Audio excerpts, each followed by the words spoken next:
नमस्कार, मैं आचार्य विनोद भारद्वाज आप सभी लोगों का आज के इस सुंदर कार्यक्रम में स्वागत करता हूं। जीवन की समस्त बाधाओं को दूर करने के लिए करें मकर संक्रांति में यह खास उपाय। एक बेहतरीन कार्यक्रम है, पूरा देखने का प्रयास करिएगा क्योंकि मकर संक्रांति में अमृत कण होते हैं और वह कण निश्चित रूप से आपके जीवन की मुश्किल से मुश्किल बाधाओं को दूर कर देते हैं। आज हम इसी विषय पे बात करेंगे। लेकिन यदि आप हमारे इस कार्यक्रम को पहली बार देख रहे हैं या अभी तक आपने हमारे YouTube चैनल को सब्सक्राइब नहीं किया है तो आपसे निवेदन है कि आप जरूर हमारे YouTube चैनल को सब्सक्राइब करें और कार्यक्रम अच्छा लगे तो इसे औरों के लिए शेयर करें। देखिए, मकर संक्रांति एक महापुण्य काल माना गया है क्योंकि वैसे तो संक्रांति साल में 12 होती है, लेकिन जब भगवान भुवन भास्कर धनु राशि से मकर राशि में जाके प्रवेश करते हैं उस समय मकर राशि की संक्रांति कही जाती है और तमाम धर्म ग्रंथों में मकर संक्रांति के गुणगान गाए गए हैं। ऐसा कहा गया है, मकर संक्रांति में दान पुण्य स्नान निश्चित रूप से आपके जीवन में पुण्य एकत्र कर देने वाला होता है, आपके जीवन के विघ्न बाधाओं को समाप्त कर देने वाला होता है। लेकिन हम पहले आपको जानकारी देंगे कि मकर संक्रांति कब है, अर्थात 14 जनवरी को दोपहर में 2:43 पे ठीक भगवान भुवन भास्कर धनु राशि से मकर राशि में प्रवेश करेंगे तो मकर की संक्रांति कही जाएगी। अर्थात यहीं से पुण्य काल शाम 4:28 तक रहेगा। इस समय आप ये सारे दान पुण्य कर सकते हैं। वैसे बहुत सारे पंचांगों में 15 जनवरी को संक्रांति मनाई जाएगी, तो आप भी मना सकते हैं, इसमें कोई हर्ज नहीं है। लेकिन अब हम आपको जानकारी देते हैं कि आप किन दान को करके अपने जीवन के मुश्किल से मुश्किल बाधाओं को दूर कर सकते हैं। मकर संक्रांति में खिचड़ी का दान प्रमुख दान कहा गया है। इस दान को करके स्नान आदि के बाद आप पूरब की ओर मुख करके बैठ जाएं। एक पात्र में चावल और उड़द की दाल मिश्रित खिचड़ी ले लें।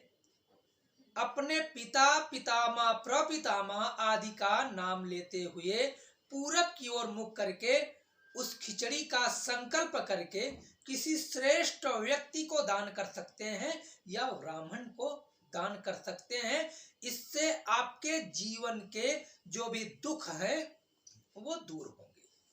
यदि आप बीमार रहते हैं, तमाम बीमारियों में आप ग्रसित हैं, तो आप घृत दान करें। घी का दान निश्चित रूप से बीमारियों को दूर करने में सहायक सिद्ध होगा।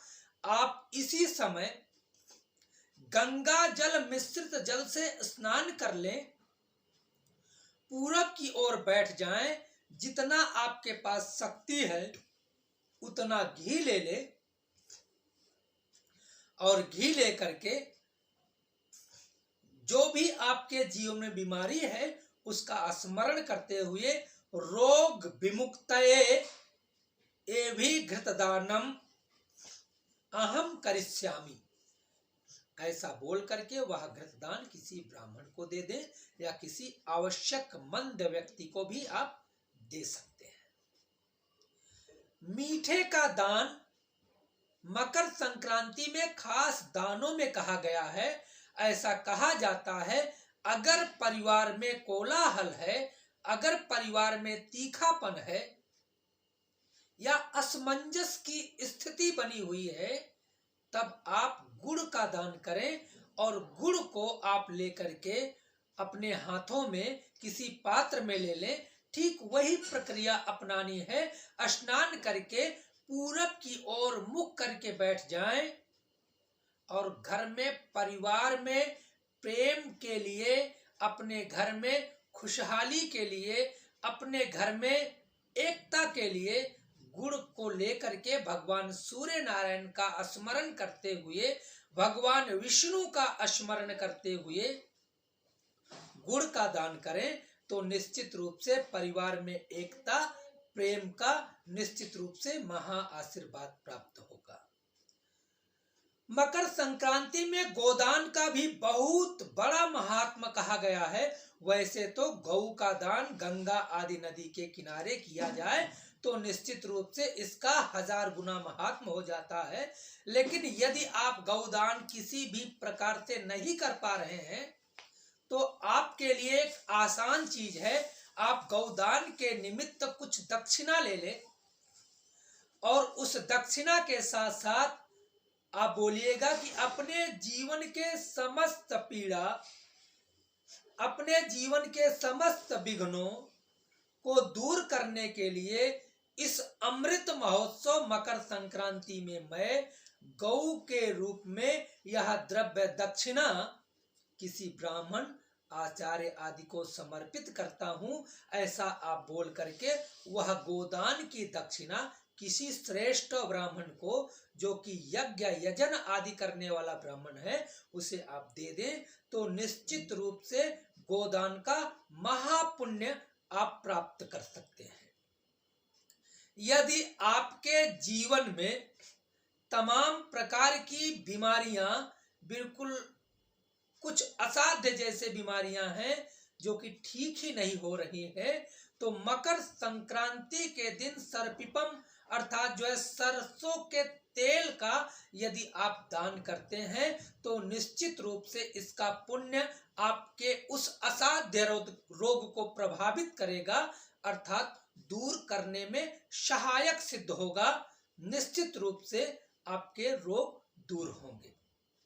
आशा है यह कार्यक्रम आपको अच्छा लगा होगा। यदि अच्छा लगा है तो औरों के लिए भी आप इस कार्यक्रम को शेयर करें। आप लोगों का बहुत बहुत धन्यवाद। नमस्कार।